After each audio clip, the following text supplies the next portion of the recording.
from the beautiful Pacific Northwest and the mighty West Coast, we greet you all. Good morning, good evening, or whenever your timeline may fall. Time-appropriate greetings indeed to one and all. This is The Launch, and my name is Chris. And I'm Angela. Hello, Angela. Guess what? A few things for people to know. Right now, right off the top of the show. We'd love it if you called us. Give us a ring at 774-462-5667. That's 774-462-5667. You can also join us Tuesdays live. It gives it quite the vibe. That is 11:30 a.m. Pacific, 2:30 p.m. Eastern, 7:30 p.m. UTC at jblive.tv or in your podcasting 2.0 app of choice. And we come out Wednesday morning. Of course, for our members, it's Tuesday, hot off the presses. Boom! Bootleg goes right out for Jupiter Party. The real secret, though, is to join us in the Mumble Room. It's going a little bit before every launch, goes a little bit after every launch. Get that live, low-latency Opus stream. And, of course, we have our chat room. Another direct line to us, the Launch HQ. Links to the Mumble Room and the Matrix are on our website. And that website is weeklylaunch.rocks. You'll find links to everything you need, including the back catalog and the stuff we talk about today at weeklylaunch.rocks. Well, Andrews, I have no idea what you want to chat about today. I was running around. Yeah. I wish I could say I was making like some great song or something like that, but really, I was clipping. I was a clipping machine today. All right. Well, the subject that I want to talk about today is cable management. No. / the best cable or the most useful cable that you have, or strategies around cables, because we all have a ton of cables. We probably all have a bin of cables somewhere. Or a few bins. So, yeah, right? And bags. So I think the most useful cable situation, aside from having a duplicate of chargers in my car, right? For my phone and my watch. Yes. Is that Linode all-in-one swag that we got at Linux Fest Northwest like a decade ago, which is now outdated. It actually, I need an updated version of that. We should do that. Yeah, we should do a Jupiter Broadcasting one. Because it was handy. It's super handy. It's just an octopi of different charging cables and answers. Well, so many problems. Yeah. It's like one plug for all your different types. But I agree. I think I've learned I need to have a persistent travel stash of chargers that I tell myself I won't rob, but then I inevitably do because the kids need an extra charger or I need an extra charger. But I do like to have a separate little almost make a bag size thing of travel chargers that are mostly USB-C, maybe a watch charger in there, stuff like that. Right. And then I always have to have something on my desk. Yes. And then I have to have something near my bed. Yep. And then at home, I've bought finally, a year ago, I broke down and got one of those stupid all-in-one that's got slots for all your devices and then little mini USB cords. Yeah. And you can intermix Lightning or USB-C. Interesting. So I got one of those. So, I used to use that for all the devices at night. Everybody just line them all up. Yeah. Yeah. Okay. And then at night, everybody just puts all their devices there and they're all there. They're not in bed. But yeah. People kind of stopped using that. Now it's mostly just charging game controllers. But I found that to be really useful. For me, the unlock over the years, and I don't think the kids can appreciate, is USB-C. Yeah. Woo! Well, so I recently bought a 5-pack of USB-C cables in varying lengths and gave one to Abby because her phone, because last year at the fair, her phone fell out on a ride. Right. And I think she might have maybe she was the second to have a USB-C charging phone. I don't, so I have a bunch of Lightning cables, but no USB-C. So I did get a 5-pack of those. I do have one in the car. Actually, I have 2 now in the car, 2 cables. So I am trying to be more current with the USB-C charging devices. You know what I did that I really liked? Because it was not that expensive. And I lost them now, but 3 years ago for my laptop bag. Because my laptop at the time only had USB-C. And so I went on Amazon and I bought a USB-C to USB micro 2.0? to a USB-C to USB-B, a USB-C to A. So I had a C to every major USB connector. So then on the laptop, I could always plug in C, and then I had whatever plug I needed on the other end to charge something or connect something. Were they just little nodules like mice have? No, they're just little wires. They're short little wires, just short ones. But it was that way I could stash them all in my bag in a pocket. But then I just had a C to everything, and that was so nice. I want to do it again before I travel because you never know. I need to hook up this camera. What? Right. USB Mini? What is this? Right. Yeah, it happens. Right. it's a thing. There's a thing. I think there's also, and this is where I'd love to know where the audience could maybe chime in. There's a couple of go-to brands for this stuff, and I know Anker is one of them. Mm-hmm. I feel like that charging station I have at home is the perfect candidate to replace with something that is a little bit more powerful because it delivers the lowest amount of charge. It slow charges everything, which I don't really mind for overnight devices. But now the use case is shifting to more like, hey, we need to charge this game controller. I want this phone charged. Like, this is one for Hadia. She has like a separate phone for work. She comes home instead. She wants it charged right away so that way she can keep doing some work stuff. And I got to put it on a high speed. Anyways, it's just, I want some advice for station like dock style home charging stations. Because I like this, but mine's old. It needs to be replaced. I've been looking for ideas for Bella's birthday because she hasn't provided either of us a list. And I found this Cat extension cable that has USB ports. And on the Cat face, it has a display of how much power each of those is pulling. Oh, I like that. Which is super cool. I love those kind of cables. Yeah. All right. You know your mission. You can go over to boost.jupiterbroadcasting.com and let us know your favorite charging devices, cables, stations, all of it. Management.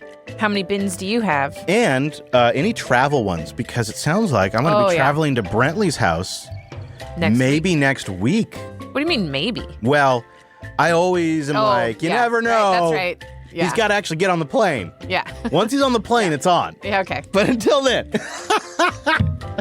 But I'm going to be traveling next week. So any kind of travel charging tips?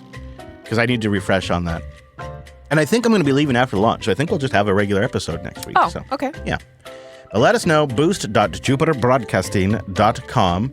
Give us your hot tips, your hot devices, whatever it might be. We'll plug it in and find out.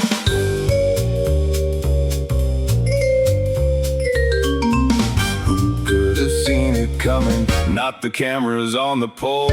They scanned every plate in town, but missed the backlash hole. Well, it is interesting. Flock cameras have become one of the hot topics of the week. Who could have seen it coming? Mm-hmm. And I think it's interesting that a bit of an organic movement seems to be spreading all over the place. And we're going to get into that in just a second. For a recap of maybe those of you that haven't been following along, we've covered a lot of this in the members bootleg, but the flock camera systems are all over the place. They're self-contained, roadside license plate recognition appliances, right? Because they contain their own power source, usually a solar panel. They can be hooked up to utility, but they usually contain their own power source, their own connectivity, LTE, so you don't have to wire them. And it makes it really easy to just plop them in anywhere that has a shot of sunlight and LTE signal. No local Wi-Fi, no wired internet required, no utility. It's just strap it to a pole. So deployment is quick and easy. And unlike normal security cameras, because these are solar powered for one reason, they're not taking necessarily continuous video.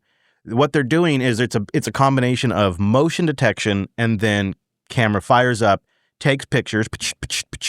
It then has some local processing that corrects for glare and lighting and maybe angle issues. And then it adds a timestamp, it adds its GPS location, and it adds the direction of travel of the vehicle it just took a picture of. And then it uploads that to the Flock cloud. And there's a couple other providers. They all kind of work like this. And then Flock has a machine learning system on the back end that will then classify things like the make and model of the car you're driving, the color of the car, the body type, any visible features, like if you have a roof rack, if you're pulling anything, if you have any decals, if you have a bumper sticker, if you have a damaged fender, anything, like if you're missing a license plate, if your front license plate, is missing, they also document that. What they do is they call this the vehicle signature. And the great thing about the vehicle signature for the cops is they don't even need to know your name or your license plate. They can just simply look up, red Tesla with a Seahawks bumper sticker in Snohomish County. Mm-hmm. And how many of those are, and so they can do that kind of stuff. Narrow it down that way. I want to see a red car, a Ford, F-150 that was in this location during this time window. Or I want to see all of the blue cars with ladder racks, and it can provide that. Mm-hmm. Or, of course, you can base it on the person or the license plate. And there's all this metadata that's available for the cops to sort of sift through. And reportedly, according to Flock, They delete this data on the camera after they upload it. However, when independent YouTube investigators have taken these cameras and investigated the storage, they have camera footage on these devices that go all the way back to testing in the factory. So when the Chinese workers were building the cameras and testing the lenses and all of that, that footage is still on the drive and everything it's ever recorded since. So I'm sure it eventually probably purges because it would have to, but the devices that these YouTubers tested had not purged anything. But Flock says they do. Maybe that was a software flaw, and perhaps it is now resolved. I couldn't speak to that. So they say they delete them locally on the device, and then supposedly the cloud records it and retains it for 30 days unless it's flagged by something or some rule that requires it to be held for a longer period of time. Also, once the system recognizes your plate and your car details in real time, it can compare it against police hot lists if they're looking for particular types of people or cars. It can immediately compare it against stolen vehicle databases. It can compare it against missing person alerts or Amber alerts or Silver alerts.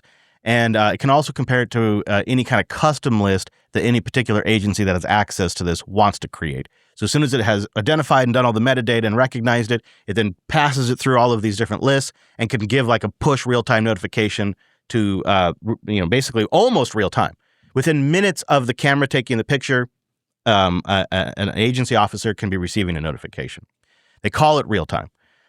So that's the general pitch. It's not, and I think the other thing the other thing they love to lean on, right, is these are just taking pictures. They're not recording video. But if your town has 35 of them, and they're all constantly taking pictures everywhere you go, well, what is a video except for a bunch of pictures? That's a video. Yeah. So it's essentially video, right? Because they just have pictures everywhere, right? And picture. So, okay, whatever. Fine. It's not, they call it not video, but it kind of effectively is, because you can't think of this as just one camera. You have to think of this as a network of cameras across this country and other countries that all share information.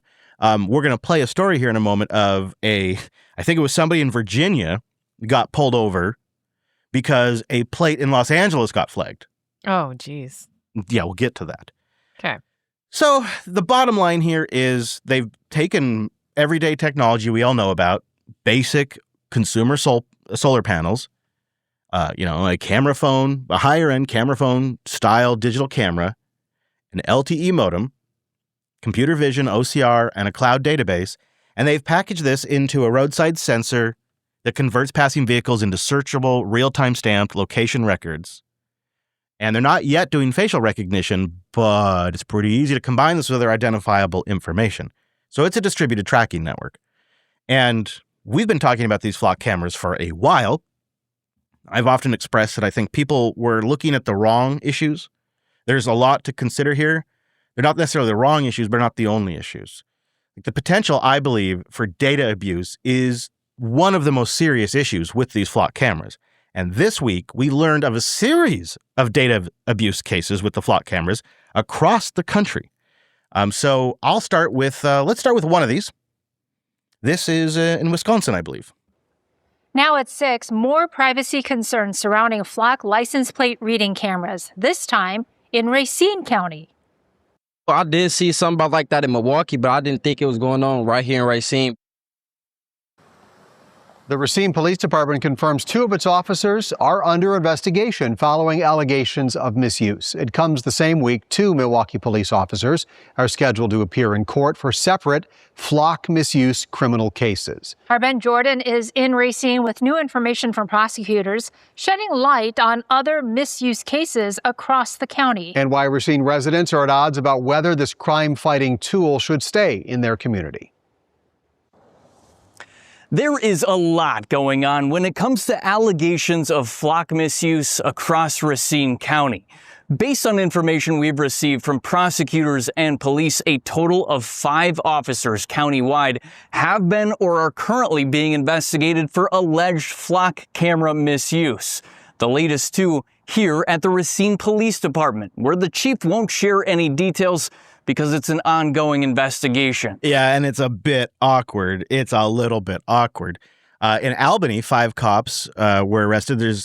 That story covers a couple of these in one. So let's zoom in on one of these. Security protocols to stop Flock abuse are working. Well, Chief Pursley says Flock, the company behind the cameras, recently added to its audit system, and that led to the case against these 5 officers. This is the new defense. Look, yeah, people are abusing it, but we've got audit tools, and because of that, we can catch the abuse after it happens. When an audit was conducted on the system and it found that certain parameters had been exploited or breached in the search data.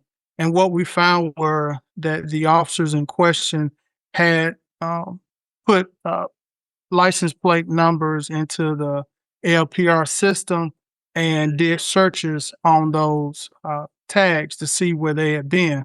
Now, each person who did it, it wasn't random people they were looking for. These were people who they personally knew. What?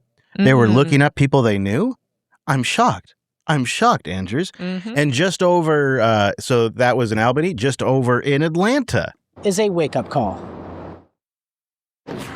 Growing public distrust after several officers have been charged across Georgia for using the Flock license plate tracking database for personal reasons. It has happened before, and it's going to happen again unless you demand transparency within surveillance. In Greene County, Deputy Kenesha Goss was fired on Tuesday, charged with misusing the Flock system. Earlier this week in Albany, 5 police officers. Last month in Cherokee County, a lieutenant, sergeant, and deputy were all charged with violating their oath. In this case, where misuse happened, the technology itself was not creating the misuse. It was human beings. That's the Flock representative there. Geez. Yeah, they wave this way saying, look, it's just a human problem. And look, we caught it. We caught it. But see, the issue is not just data abuse and the fact that they're catching out for the fact and people always be changing the way they're abusing the system. How do we know? Well, the Edward Snowden leak showed us that the NSA has been dealing with this to the point of they created a term internally to label these incidents as love-int, love intelligence. Love-int was when an NSA agent would use the tools of the NSA to spy on a loved one. It's so common, they came up with a term for it. It's human behavior. And sometimes it goes beyond just human abuse. It can be humans making mistakes. It can be the system making mistakes because this is an inference-based system. So if things aren't perfectly right, sometimes an O can look like a 0 or a 0 can look like a P, right? There can be a glare on the plate, and humans can also read the data wrong. And that's exactly what led to a really tense standoff with someone who was just out there trying to review a car. Rolling around in a Range Rover is all in a day's work for automotive journalist Joel Fetter. But TheDrive.com did not sign him up for what happened when he walked out of Kohl's in Plymouth. And I see 2 cop cars lit up with sirens blasting coming in the backup camera from the passenger side. Then I look to my left in the glass, and all of a sudden I see 2 more cop cars coming from my driver's side. So now I'm boxed and pinned in, and I got 4 cop cars, lights going. Can you come out to me, please? Yeah. Fetter followed every order from wary officers. Are you armed at all? No. He says the officers had their hands on their holsters, but they never drew weapons, so the interaction stayed tense but manageable. And eventually an officer revealed the reason for their suspicion.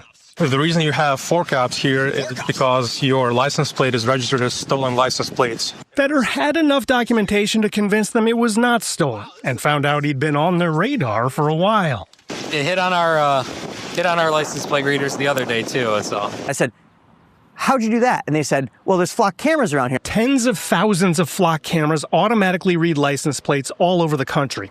The company reports 20 billion vehicles pass its cameras every month, and its readers accurately capture 93% of the license plates. Plymouth alone has 15 intersections with Flock cameras, including this one that tracked Fetter right into the Kohl's parking lot. But even when the camera reads the plate correctly, human error can lead to surveillance mistakes. My plate was 3410 DTM. The plate Flock picked up was 34 DTM. That 10 didn't seem to matter. Police believe someone in LA originally reported a plate missing with different small numbers where the 10 was on this Range Rover. Yeah, I'm pretty sure it's the other plate that's got stolen. So somebody in LA reports it. Dude's in New Jersey. Yeah. Wow. The 10 was on this Range Rover. Yeah, I'm pretty sure it's the other plate that's got stolen or lost. Flock's 7% inaccurate reading rate also means about 1.4 billion times every month when police get no information or bad information, opening the door for a cascade of mistakes to escalate into unnecessary police stops. He's lucky that the stop only involved their hands on their guns and no drawn guns. And of course, we've covered a story in the past where a lady was misidentified and harassed extensively by a local sheriff or something like that.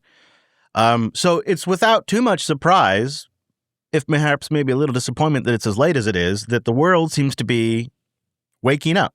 And this summer, people are fighting back. And Houston has seen multiple flock cameras cut down, and then they cut them down, they spray paint them white, and they stab an American flag into them. Oh, my gosh.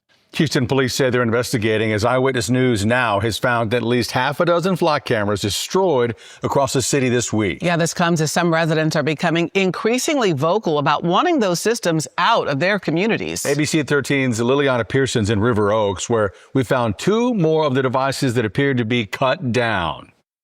According to a crowdsourcing map, this is a flock camera. Well, it used to be. If you take a little bit of a closer look, you can tell it looks like it's been cut down. The pole's camera chopped. itself, it's nowhere to be found. Growing distaste for flock cameras is manifesting in Harris County two ways. Through public means. Having flock in Harris County makes us less safe. It puts all our county's residents' lives at risk of mass surveillance. And vandalism. That there was no rhyme or reason to where these cameras were placed. The county essentially allowed Flock to take over our streets by placing ALRPRs anywhere they pleased. Eyewitness News has found at least half a dozen flock cameras cut down across Harris County. Half a dozen. Houston police saying so far no one has been arrested, but they are investigating. The destruction comes as county commissioners voted unanimously Thursday to amend their contract with Flock, not to restrict Flock, but to ensure the device is available for use countywide. Oh. The cameras collect information and can be accessed by agencies who have contracts with the company, like law enforcement.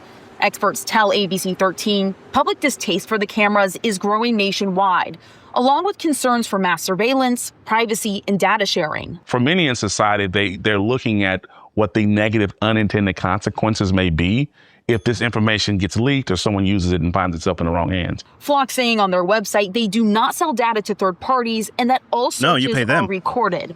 According to Flock's website, their product is different from traditional security cameras. While security cameras capture an area, Flock says their system uses machine learning to take clear photos of license plates and store it with a physical description of the car. Yeah, that's the problem. I'm Liliana Pearson, ABC. Yeah, what's the big deal? We're just recording everywhere you go and storing in a database and using machine learning to associate it with everything about you. What's the problem? And then we sell that information.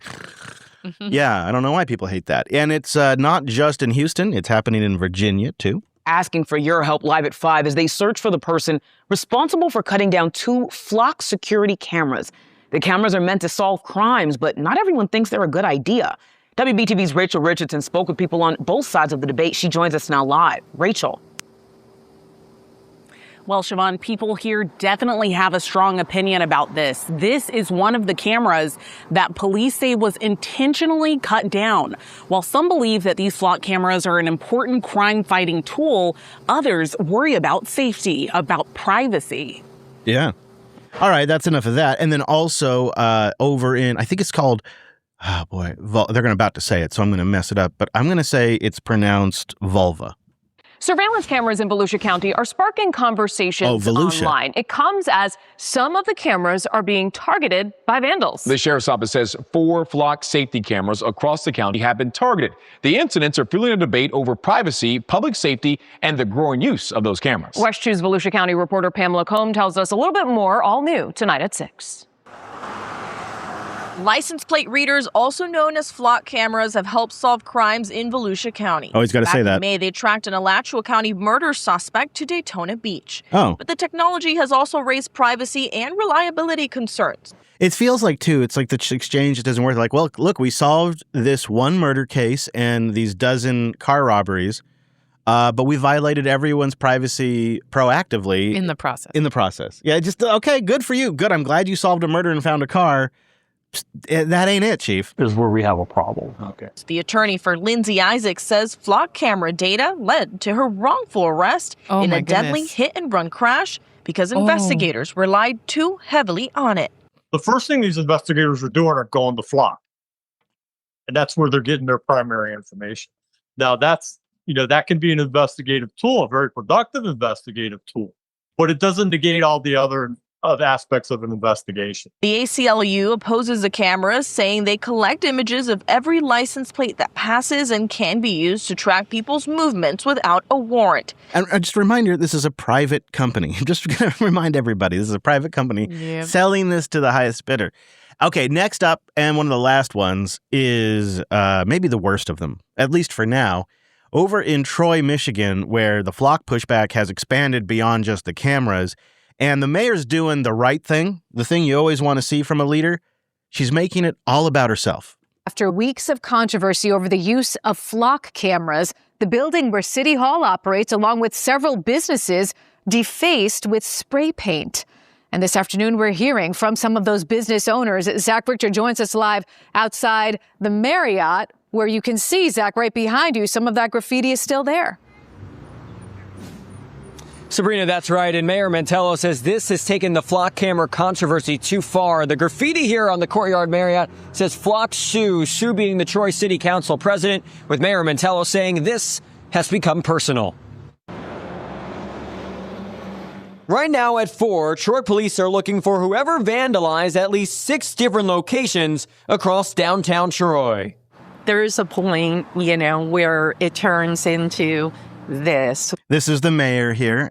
She's very disappointed and upset in all of you and how selfish you are for spray painting on a city building. This is a public thing. How dare you? There's a point, where it turns into this, which is completely disrespectful. Most of the... and I don't disagree. You really shouldn't vandalize city property. But with this arrogant mayor, she's upset. And in the selfishness of somebody defacing the building, what she doesn't seem to understand is everyone is upset that at massive scale, she is defacing the privacy and the autonomy of every citizen. Yeah. That's extremely selfish. Right. Right? So the disconnect there and the way to internalize that and make that about herself, chef's kiss, had to give that the last clip. That is some professional work right there. That mayor is going to run for president one day, I suspect. Anyways, it's really interesting to see this blowback. I haven't really seen a lot of stories in our local neck of the woods, but you never know. It seems to be spreading. There's more and more people talking about it online. So it could be one of those things that you just start seeing happen. I have actually seen an arrest, too, related to somebody who damaged one of these flock cameras. I'll try to put a link to that in the show notes. So those things are happening as well. Now's the time. It's the song of the week. Remember, you can boost the track. They sure like that. Yeah, this week, our song of the week, which you boost, 95% of the sats go to the artist, is by Robots Are Dicks, and it is Shut It Down.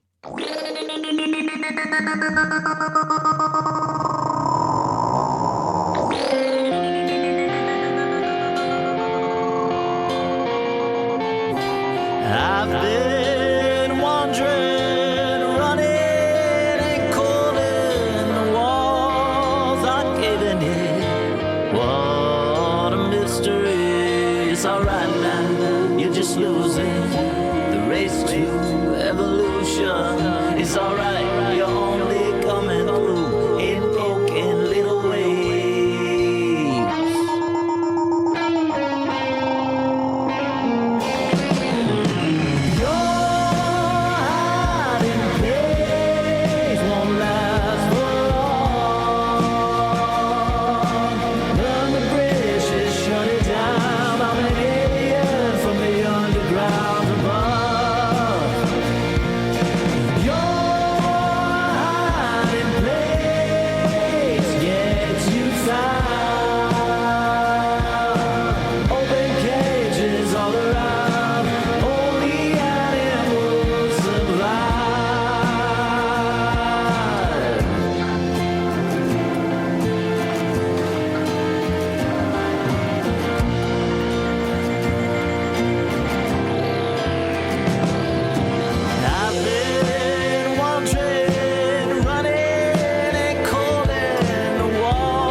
It's alright now, you're just losing the race to evolution.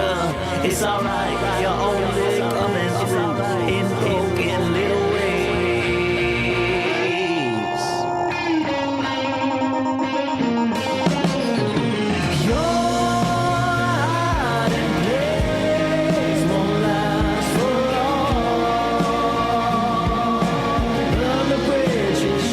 down. I'm an alien from the underground above. Your hiding place, yes, you found. Open cages all around, only animals survive. Your hiding place won't last for long. Burn the bridges, shut it down. I'm an alien from the underground above. Your hiding place, yes, you found. Open cages all around, only animals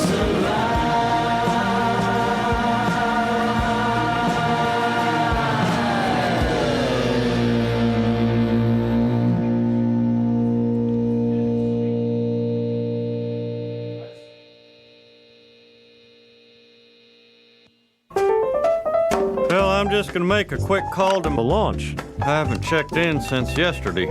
774-462-5667. That's it. All right. 774-462-5667. Call now. We love it when you call your launch. You know? You call your launch, okay? You got to call your launch. Something happens, call your launch. You have a bad day, you can call your launch. You have a good day, you call your launch. And if you're Magnolia, you're going to call your launch, I guess. Now, see now, Andrews, did you not witness me? Did you not witness me load the clips? Well, I only saw 4 the whole time. Oh. Yeah, I looked up And to there was see some- how long that song was left, Yeah. and I only saw those 4. Those 4 clips? Okay. So- Well, we have more than I mean, 4 calls, don't we? Yeah. Well, then we better get them all. Because I know at least a couple of them are Magnolia, right? And Right. Goodness gracious. You know, when There it's, should be 8. Whoa, are you serious? Yeah. That's way more Not than I from had Magnolia. loaded. Okay. Oh, okay. I was going to say, that guy had a lot to say. All right, well, I got him. Yeah, I see him. Should we play him? There we go. Should we start That with looks Meg? good. We All right. do a little Meg Blitz here. Here we go. We start with Mr. Mayhem. And I believe he has a... Oh, one was from last week. Yeah. And mosquitoes, man. Mosquitoes. 3, 2, Yeah? 1. Okay. Go. Was it not starting? Crap. Oh, there we go. Yeah. 115. Okay. You got it. My favorite forgiveness, not permission story is what happened on my last deployment. We were building a drone base just south of the city of Agadez in Niger. There's a long, complicated story about how and why. Oh. Technical difficulties. Yeah. Sorry about that, everybody. We'll try again. I'm sure Drew will fix it. All right, we'll pick it up right there. This soundboard, man. This soundboard. 3, 2, 1. You got it. Was it not starting? Crap. Oh, there we go. You got it. 115. Okay. My favorite forgiveness, not permission story is what happened on my last deployment. We were building a drone base just south of the city of Agadez in Niger. There's a long, complicated story about how and why, but the short version is I became hell-bent on trying to help the people we displaced by literally dropping out of the sky and building over the nomadic routes. But I talked to our interpreter, the local man named Solomon, who said the number one thing people needed was mosquito nets.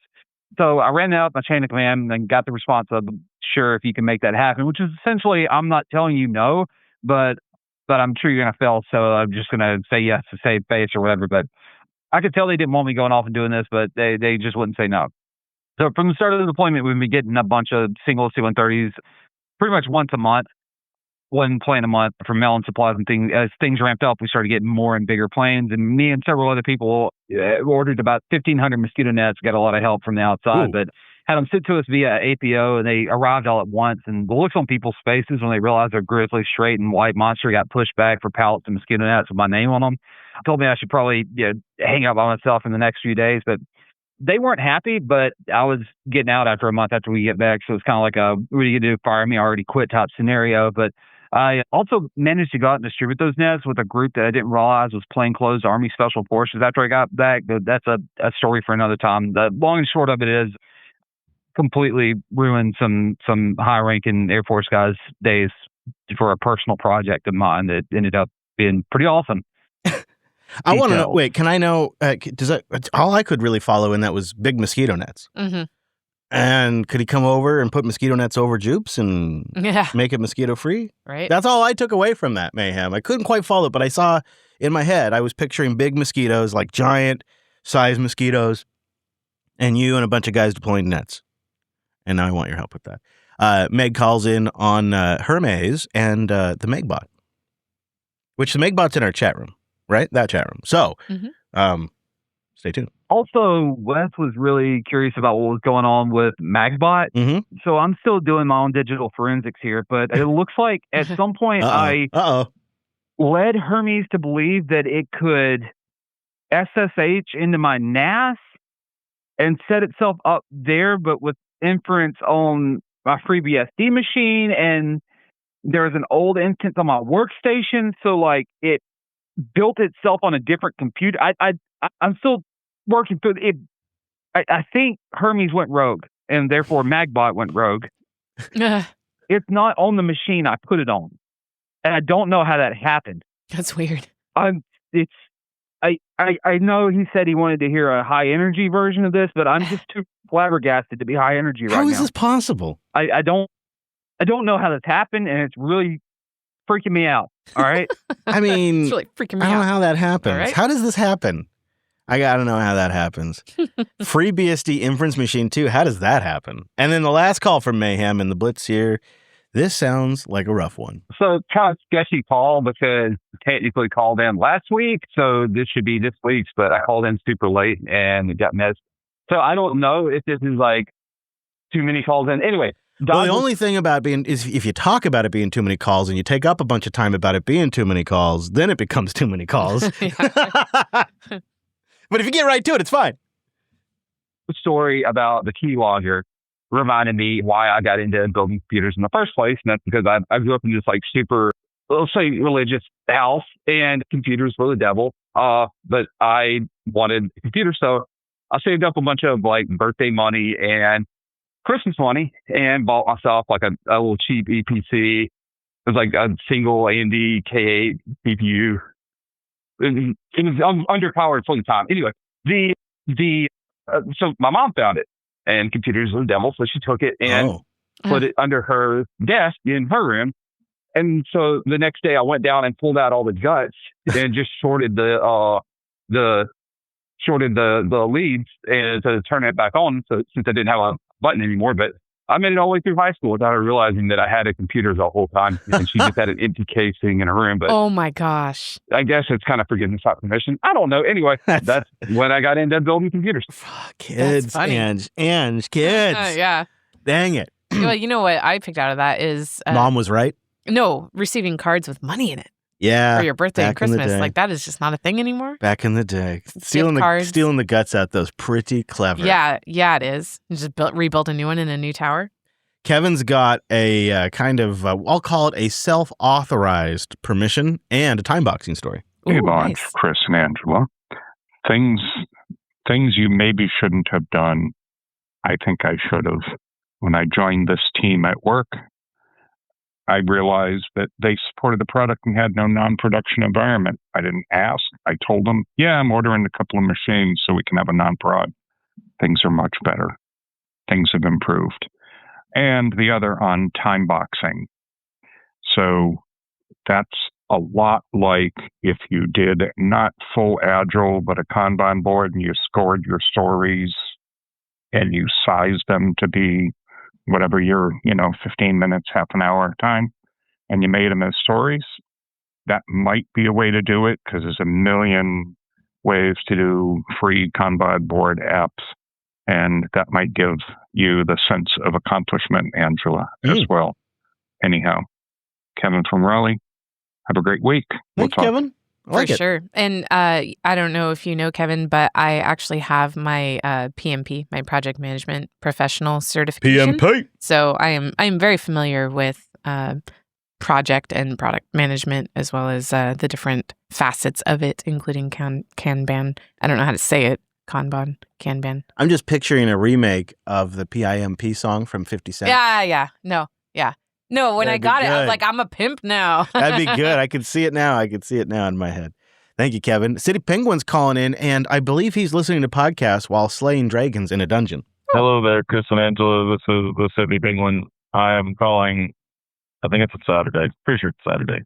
It's been a long last week. Yeah. We moved to data center in our shop. Wow. So it was, anyway, not what I'm calling about. I'm calling about because I'm finally catching up on podcasts because I've actually been listening to an audiobook series called Dungeon Crawler Carl. I feel like it's been mentioned here. If it's not, you guys need to listen to it, or at least, if you like kind of lit RPG stuff, like literature RPGs, it's really fun. Anyway, listening to the launch episode from forever ago, or like 72, I think it is.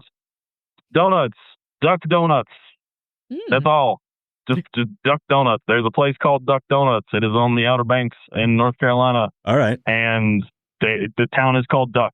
Oh, and cool. the donuts are called Duck Donuts, and they are delicious. They're easy. like more cakey style than like the Krispy Kreme style. Okay, all right. Whatever you want to call that style. Either way, they're delicious. Would recommend. Don't know how far they've expanded out west.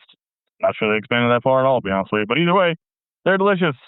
And I saved specifically my trip to Duck to have a Duck Donuts for the first time. Well, of course. When I was in my late 20s. So I don't know how long ago, but either way, yeah, Duck Donuts. Go get them. They're fun.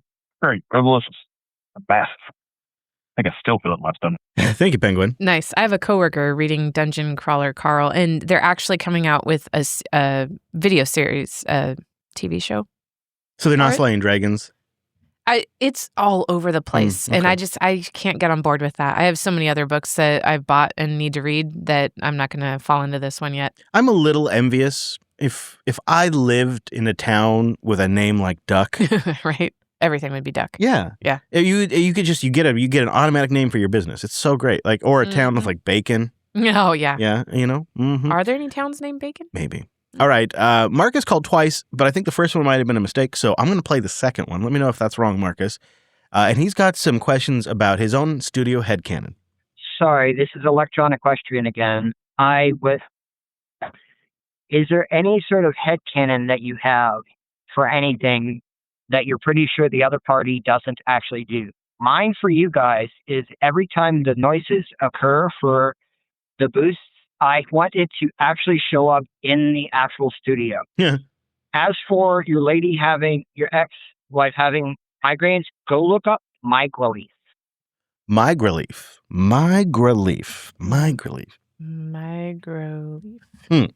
I mean, it's kind of hard to have headcanon because I've known you for like 20-something years. I don't know what headcanon is. It's like, your story, like a story, like a headcanon could be like, my headcanon is that Captain Picard and the Star Trek crew are still, friends and hanging out together in space somewhere in the future. Like, that's my headcanon. They never actually.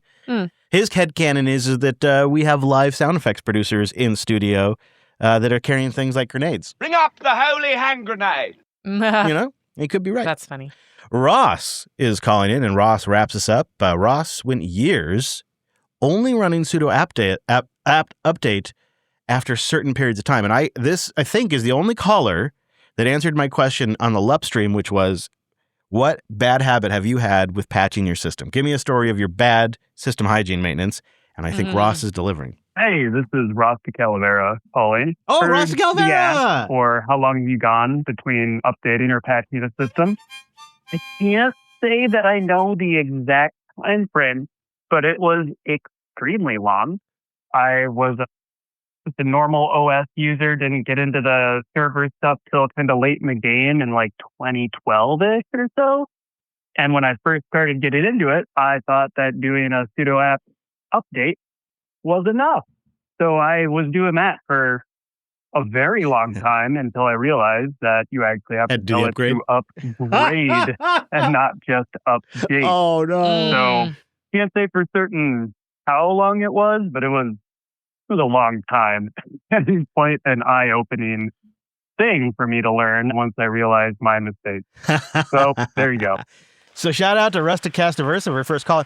If you introduce yourself properly as Rusticastiverse, I don't think Majel would have gotten you as Ross. So clearly on him, not the system, right? Right? Yep. So I saw this weekend something come into our contact form, which I need to add the launch to. All right. And I don't know. I'm going to go outside our normal thing of reading things, but it's from Alan Bacon. All right. You know what? I should have scrolled to the bottom. Got a to great see last name. If it said I could say his name. Oh, okay. Yeah. My bad. All right. So it was the launch special visit. You guys asked a while back about what special place we had visited. In the early 2000s, I was installing the 911 dispatch software of Forest Park near Chicago, and the officer offered us to visit the Chicago 911 Center. Okay. He had a friend working there. That was awesome. First, the building looks like nothing but by design, totally nondescript. Inside that building, it's like being inside Starship Enterprise. The dispatch consoles are on the first floor, but there is barely any hardware there. Keyboard, mouse, monitor, phone, and radio console. Everything is on the floor beneath, where the technicians can tend to the real hardware, hot swap drives, and whatnot. The dispatch floor is very dimly lit, but the underground looks like a cargo bay in Star Trek, with cables on the ceiling, color-coded, following tight, straight lines with 90-degree angles, and OCD's dream workplace. That's so cool. Yeah, I'm glad you grabbed that. You know, I'd love to see that.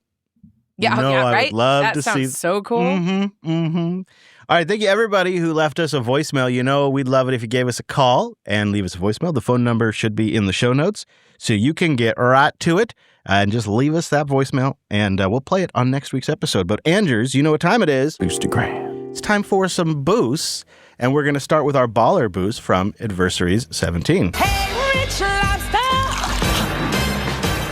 And Adversary says, quite simply, boosty. I agree. Couldn't agree more. Thank you, sir, for being our baller. Boost! We appreciate you. Producer Jeff is here with a row of McDucks. That's 22,222 Satoshis. This old duck still got it. Time management. Never heard of her. I got it. I just go until I can't go no more. Yeah, he does. I think if I had a moment for rest, something will most definitely come up, and then it just pulls me in. Never fails. The best I can do is schedule large things like side work on a calendar, as I know at least the day is taken. Yeah, that's something. Yeah, it is. Yeah, it is. Thank you, PJ. Appreciates you. Always like hearing from you. And you are indeed a certified hard worker. We got Hybrid Sarcasm coming in with 10,000 sats. No message, just the value, though, and that's okay by us. Magnolia Mayhem's here with 5,122 Satoshis. I am programmed in multiple techniques. That old, I'll start with this one. On Listen Back, I had a good laugh at how the 60 Minutes guys talked about Anthony Curtis was banned from all these Vegas casinos, immediately followed by him talking about how he noticed something was going on while he was in a casino. That old analog TV with bunny ears still bouncing around in my head. Funny enough, I randomly ended up back at that old house. And now that's the main spot where they watch TV, where it used to be like where I had to go to watch Star Trek. And they got it all set up now with a beautiful flat screen, What nice old couch. house? Doug's? Oh. Yeah, I went to Doug's. And, yeah. Anyways, I'm telling. I was telling Mayhem, but yeah. Nice. Yeah, it was great. It was funny, but the old TV's not there anymore. Yeah. He said, just a random thought, but I seem to remember part 15 transmitters you can get that will still talk to old analog standards. I doubt this is what they were doing in that house, but an awesome project would be to use Tunar with a 15-part transmitter. Oh my God, and have those old commercial Saturday morning cartoons transmitting over the air. That is such an interesting idea. You're telling me there's a way I could do an analog transmission in my house and then get an old TV with rabbit ears and pick it up? Mayhem. Cool. Mayhem. We should discuss that. That's a really cool, fun idea. I like that a lot. Hey, Odyssey Westra is here with 2,143 Satoshis. We usually buy our fireworks, but mainly because we're stocking up for the year. New Year's and whatnot. It's safer to launch fireworks in the winter than it is during the summer. Yep. When it's dry up there in the Northwest. Or That's at least a good idea. Yeah, buy all the fireworks in July, but save them for New Year's. That's a good idea. I mean, that must be what they're doing. I've wondered like where are they getting these fireworks? Yeah. Of course they're pre-caching. Also, Odyssey Westra shared a picture of his work site right now. He's on the roof of somewhere replacing a dish. Which is cool. Listening in. That's awesome. Hey, live Odyssey Westra, right? Yeah. Yes. Another Westra boost. Road Ducks. I usually travel with an Anker battery. Okay. 140 watt output and a 30 watt wall charger. Holy crap. You tell me the battery does 140 watts? Wow. I also have a 100 watt car charger for a laptop. Yeah, there you go. Also, can we take, there's got to be a sound effect, like applause or something, because he sent this in during the 35 minutes ago. Yeah. This is a response to this coming show. Coming in hot. Coming in hot with yes. the boost. Well done. Well there done. we go. Good. I haven't decided on the King sound effect yet, but I'm working on it. Yes, hi. But we do have a member boost from King Arthur. 10 Goldblums out of a possible 10 Goldblums. Word at the round table is that Robert Jenkins does some of your music for intros and outros. Robert. Oh, yeah, I was like, oh, does he mean Ronald? Yeah. Ronald Any chance we can get them as value for value tracks, we could add them to found. Well, so those are licensed. Yeah, they are. Yeah, they're not free. We have been flagged a couple times and we've fought it and we've won. He's come to bat for us, but yeah, they aren't. They are not value for. But maybe we could reach out and ask him if he wants to do some value for value. Yeah, I mean, it could be throw some his a couple of the old songs out there that have been around for a while. Yeah. Could be interesting. It's not a horrible idea. Non-licensed ones. Thank you, King. Thank you, everybody who supported the show. We had. I'm looking at these numbers. I'm like, what? We had two people stream sats. I'm like, that doesn't seem right, but it is. 2 people streamed while they listen, and y'all stacked 8,677 Satoshis. Not too shabby. Thank you very much. When you combine that with all the boosts and the member stuff that we got in, we have a grand total of 104,707 Satoshis. That's 1 free member boost in there. And no fiat boosts? Oh, 1 fiat boost. I'm not sure. But it all adds up to 104,000 Satoshis. So thank you, everybody who supported this episode. Boost.jupiterbroadcasting.com is how you do it. We put the show out there for free. There is no advertiser. We put something together we hope you enjoy that's a little bit different than anything else you listen to, but it does require your support. Because it is unique, because it is different, it's not drawn in the sponsors. It depends on memberships and boosts. JupiterBroadcasting.com/membership or boost.jupiterbroadcasting.com. Thank you, everybody.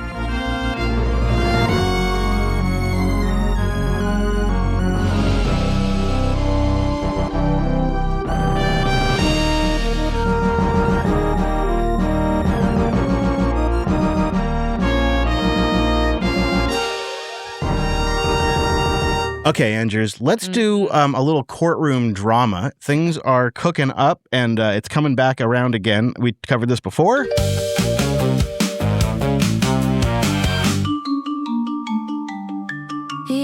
All right, we don't have to play the whole thing, but it's court time, and Sam is going back into court again. This time, though, it's not Elon that's suing him. It's actually Apple. And it seems that they have quite the case they've built up against OpenAI, and they are preparing for war. Sam's not the main character, but we'll get into why he may get drug in later. Fast forward to today, and Apple is now suing OpenAI, alleging the company has been stealing their trade secrets and confidential information, and that the scheme was, quote, at every level. So how did we get here, and what exactly is OpenAI being accused of? Mackenzie Sigalos has more in today's Tech Check. Mac? Kelly, it really is a remarkable 180. In 2024, Sam Altman was at Apple Park as CEO Tim Cook unveiled ChatGPT as its marquee AI partner. And then this year, no Altman, no mention of OpenAI, and Google's Gemini was front and center. Now, in terms of how we got here, one, OpenAI went from software partner to hardware rival, buying the device startup co-founded by the lead defendant in this case, Tang Tan, and Johnny Ive, the designer behind the original iPhone. Then two, OpenAI recruited aggressively from Apple. 400 plus former employees now work there, including what Apple calls scores of engineers in the startup's hardware unit. Worth noting, Tan once reported to incoming Apple CEO John Ternus back when he was leading hardware. Yeah, so the new CEO has a personal history. Yeah, so this guy's the main character here. This next clip goes into a little bit on Tang. Trade secrets. At the center of this, and a defendant named by Apple in the suit, was Tang Tan, formerly of Apple, now OpenAI's hardware chief. That specific accusation, Mark? Yeah, Tang Tan, he was the VP of iPhone product design until 2024. So one of the most senior people at Apple, created this company with Johnny Ive and Sam Altman and a few other folks. And he's alleged to be telling people at Apple to bring prototypes and other components over to job interviews. And Apple really presents him as the ringleader here, so to speak. So we'll see what happens in court once they get through discovery. But right now, everything I'm hearing is that OpenAI is still on track to announce their first device this year and ship it in 2027. And we'll see if that ends up happening. So this guy apparently had access to Apple's file servers after he left Apple and pulled down documentation. Wow. When Apple staff that were current at Apple were coming to OpenAI for an interview, he would encourage them to bring Apple hardware and secrets and then talk to them about it in the interviews. That's no good. And then he and Johnny Ive formed a company, and then OpenAI came around, and I think the number was around $9 billion. They bought the company for $9 billion, which you could almost view as a payoff. Yeah. Yep. Because this guy co-owned it, right? Jeez. Yeah. So that's interesting. This guy's going to be the main character. I think it's possible Sam could get pulled in, though. Discovery is a nasty process. They're going to be going through emails. And if Sam was aware of this at any level, Apple's going to try to go directly after him. So currently, it's this Ting Tan guy that's the main character. Sam may end up being one of the main characters of this case. In the meantime, someone else is trying to become the main character. You'll never guess who. Back, Elon Musk and Sam Altman battling on X over the weekend after Apple filed that lawsuit against OpenAI. Our Kate Rooney joins us with more, trying to track this fast-moving drama, Kate. Carl, that's right. So this rivalry between two of the biggest CEOs in tech really did flare up again over the weekend. Elon Musk chimed in on the news Friday that Apple is suing OpenAI, alleging the AI giant stole trade secrets. Altman, as a bit of context here, paid $6.5 billion to acquire iPhone designer Johnny Ive's startup, and then a deep bench of former Apple executives along with it to build an AI device. That device's team is now at the center of what Apple says was a coordinated effort to steal intellectual property. Musk saw his opening there, chimed in with a nickname he has used before, Scam Altman. He said he might love scamming more than any human alive. That got Altman's attention. He then responded, homeboy, you're the one selling public market investors on short-term space data centers.